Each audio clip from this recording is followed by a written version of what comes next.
Good morning, East Providence friends.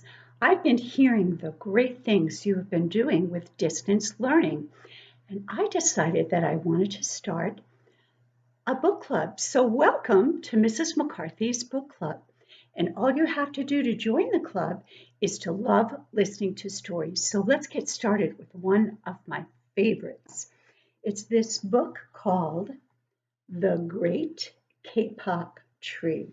I know some of you may know this book, but I love this, and it's so much fun to listen to. And this is by Lynne, that's the author's name. And a kapok tree is a huge tree that lives in rainforests, particularly in the South American rainforest by the Amazon riverbank. So I want to show you where this story takes place. Where you see the dark green is where the rainforests are in the world. And this is South America, where this story is taking place by the Amazon River. Unfortunately, where you see the light green, that means that some of the rainforests are being cut down. So here we go. In the Amazon rainforest, it's always hot, and in the heat, everything grows and grows. The canopy is a sunny place that touches the sky. That means where all the leaves and the branches unite across the top, and what happens is they make sort of a giant umbrella. Now, I didn't know this fact till I read this book as an adult, but the bottom of the rainforest floor is called the understory.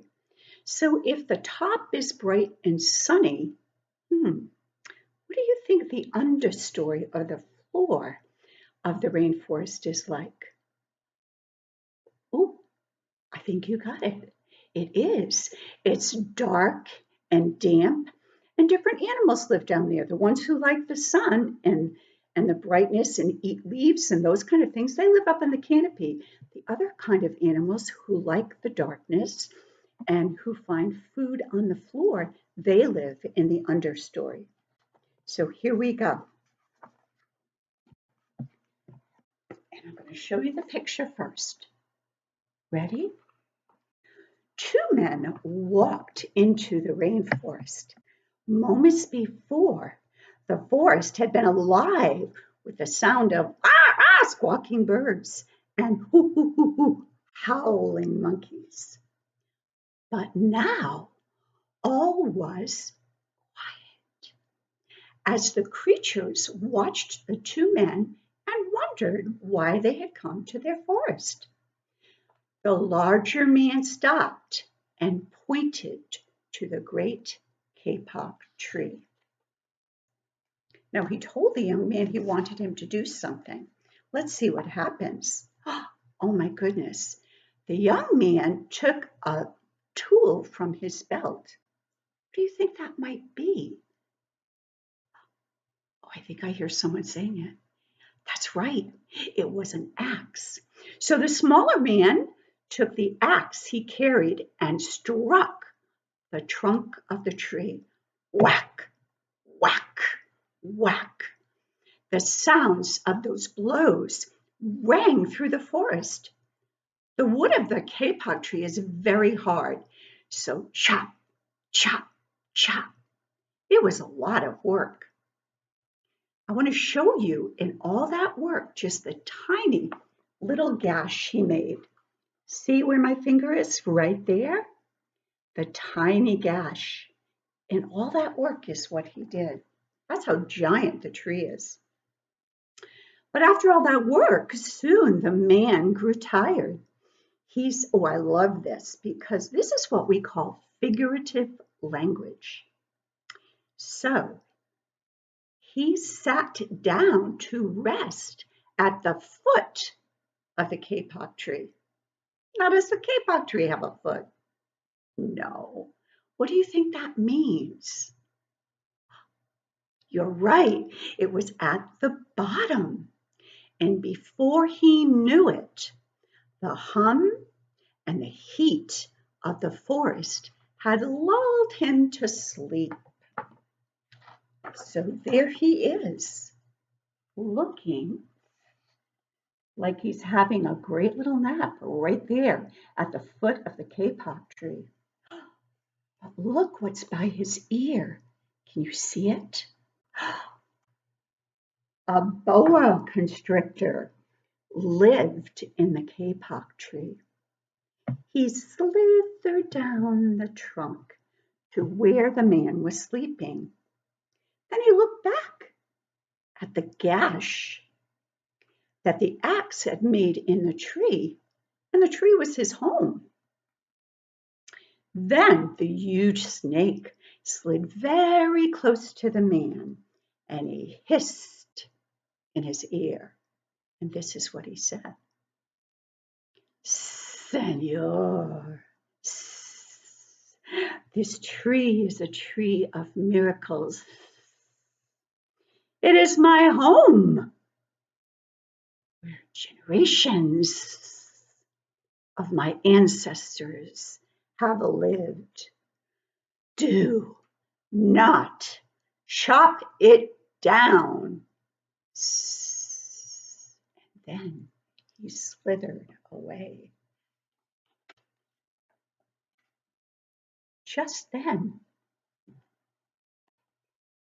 a little bee buzzed right by the man's ear. See it right there? That little bee buzzed. And he said, Senor, my hive is in this kapok tree, and I fly from tree to tree and flower to flower, collecting pollen. In this way, I pollinate the trees and the flowers throughout the rainforest. You see, all living things depend on one another. Don't do it.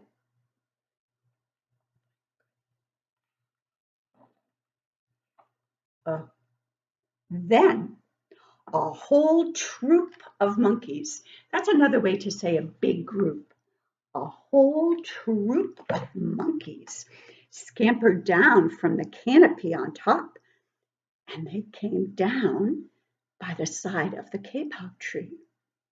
They all chattered to the sleepy man. Senor, we have seen the ways of man. You chop down one tree, then you come back for another and another. Then the roots of these great trees will wither and die, and there will be nothing left to hold this earth in place. And when the heavy rains come, the soil will be washed away, and our forest will become a desert. Don't do it. Then they scampered off. Oh, the rainforest has beautiful birds. And now I'm going to show you these three beautiful birds that came into the rainforest right by the man's ear. It's a toucan, a macaw, and a cock of the rock flew down from the canopy. So they live on the top too. Ah, senor, squawked the toucan. You must not cut down this tree. We have flown over the rainforest, and seen what happens when you begin to chop the trees. Many people settle on the land. They set fires to clear the underbrush, and soon the forest disappears. Where once there was life and beauty, only black and smoldering ruins remain. Don't do it.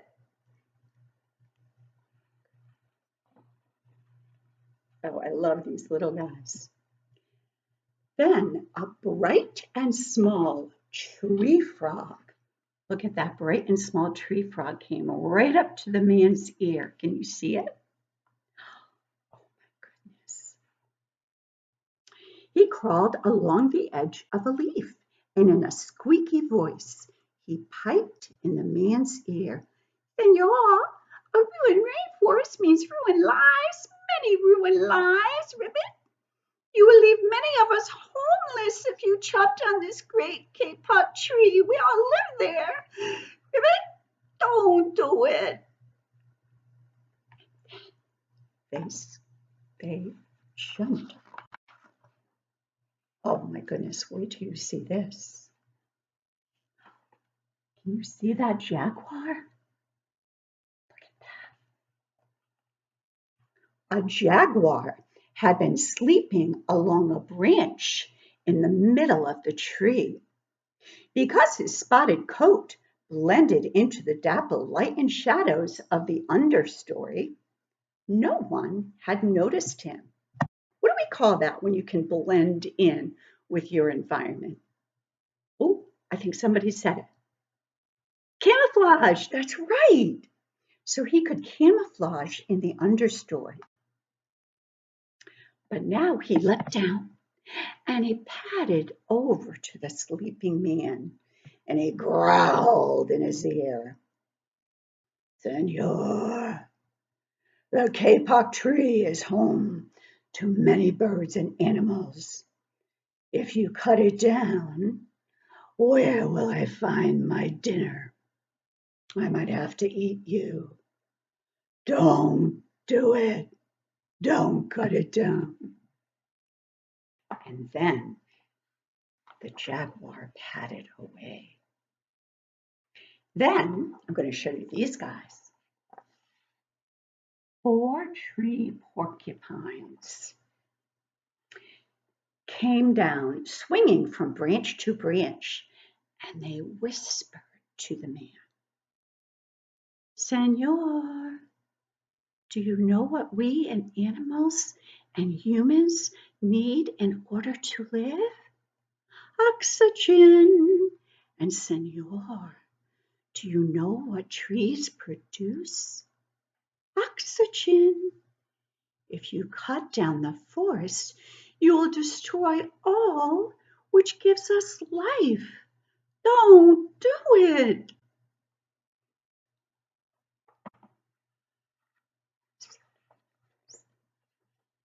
Oh, these are some of my favorite guys. I want you to notice their long noses and think about how they might sound. Several anteaters. Can you see them? Several anteaters climbed down the kapok tree with their young clinging to their backs. The unstriped anteater said to the sleeping man, Senor, you are chopping down this tree with no thought for the future. And surely you know that what happens tomorrow depends on what we do today. The big man tells you to chop down that beautiful tree.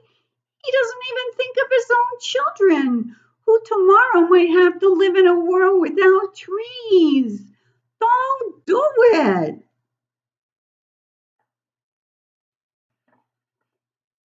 Oh, can you guess what this guy is? Actually, I think that's a mom. Can you guess what that mom is? It's a very slow creature. I'll give you a hint. You're right, that's a sloth. A 3-toed sloth had begun climbing down from the canopy when the men first appeared, and only now did she reach the ground, plodding ever so slowly over to the sleeping man. Oh, she spoke in her deep and lazy voice. Senor, how much is beauty worth? Can you live without it? If you destroy the beauty of the rainforest, on what would you feast your eyes? Do not cut down our tree.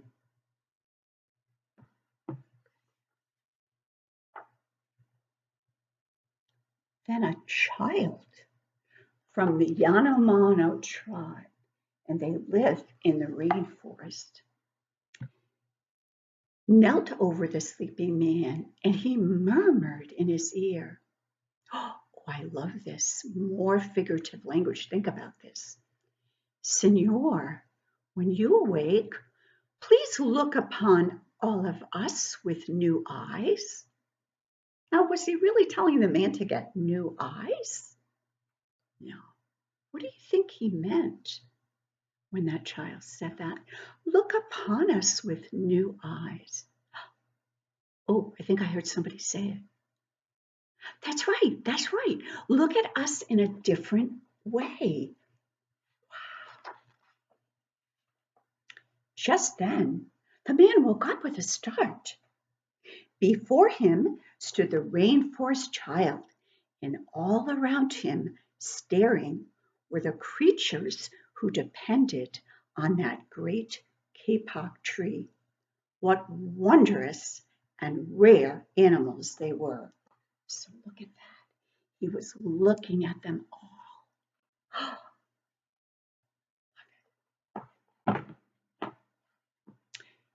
The man looked about all around him. He looked up, he looked down, and he saw the sun streaming through the canopy.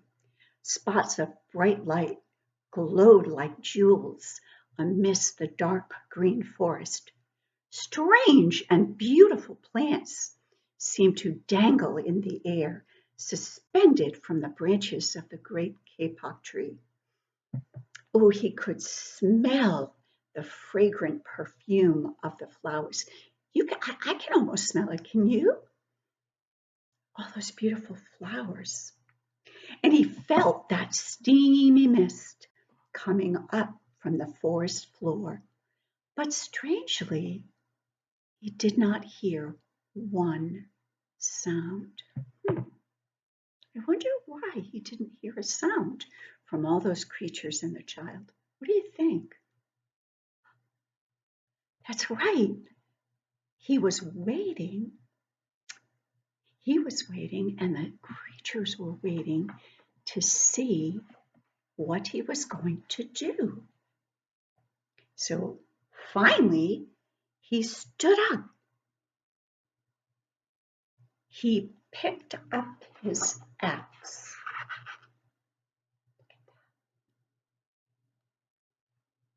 See how his eyes turned?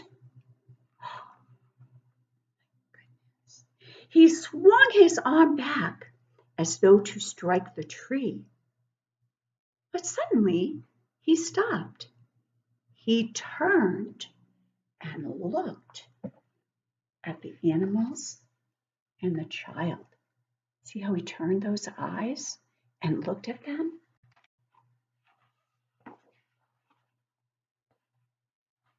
He hesitated. Oh, I love that word. What do you think that means? He hesitated. Absolutely. He waited. When you hesitate, you also kind of wait and you stop and you think. So he hesitated, so he stopped and he thought. Then he dropped the axe and walked out of the rainforest. I am so glad that he did not cut that tree. Aren't you? Well, my friends, this was great, our first book club. So until next time, keep enjoying the pleasures of a good book. And always, always try your best.